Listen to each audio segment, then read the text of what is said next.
Small claims court lets you sue someone for up to $10,000 without a lawyer.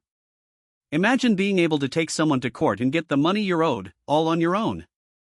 It sounds too good to be true, but it's not. With small claims court, you can do just that, and it's easier than you think. If you're one of the millions of people who have been wronged by someone and are owed money, this video is for you. Maybe someone owes you $5,000 for a car repair that was never done, or perhaps a contractor took $8,000 from you and never finished the job.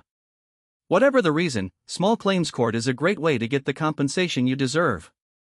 In this video, we'll walk you through the process of small claims court and give you the tips and tricks you need to win your case. What is small claims court? Small claims court is a special kind of court that's designed to be user-friendly. It's for cases where the amount of money at stake is relatively small, usually up to $10,000. The rules are simpler, and the process is faster than in regular court. For example, let's say you hired a contractor to fix your roof, and they took $6,000 from you but never did the work.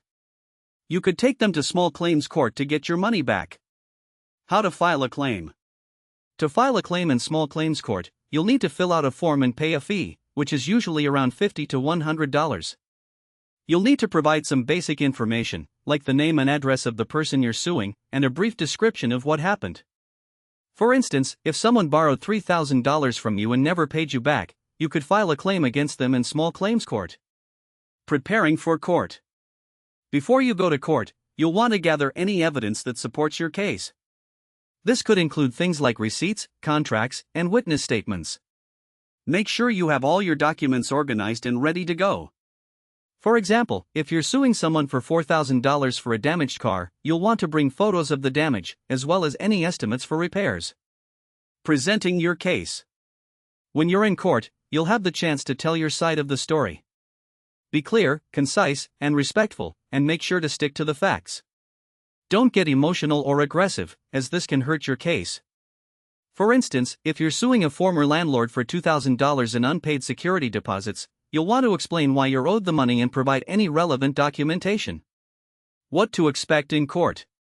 When you're in court, you can expect the judge to ask you questions and listen to your testimony. The person you're suing will also have a chance to tell their side of the story. The judge will then make a decision based on the evidence and the law.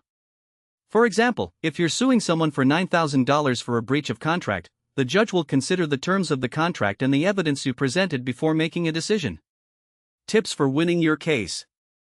To increase your chances of winning, make sure you're well prepared and organized. Bring all your evidence and documents, and practice what you're going to say in court. Be confident and respectful, and don't be afraid to ask questions if you need clarification on something. For instance, if you're suing someone for $1,500 for a faulty product, you'll want to bring the product and any relevant receipts or warranties to court. Conclusion. Small claims court is a powerful tool that can help you get the compensation you deserve. By following the tips and tricks outlined in this video, you can increase your chances of winning your case and getting the money you're owed. Remember to stay calm, be prepared, and always follow the rules of the court. Thanks for watching. If you found this video helpful, be sure to like and subscribe for more videos on small claims court and other legal topics. Don't forget to hit the notification bell to stay up to date on our latest content.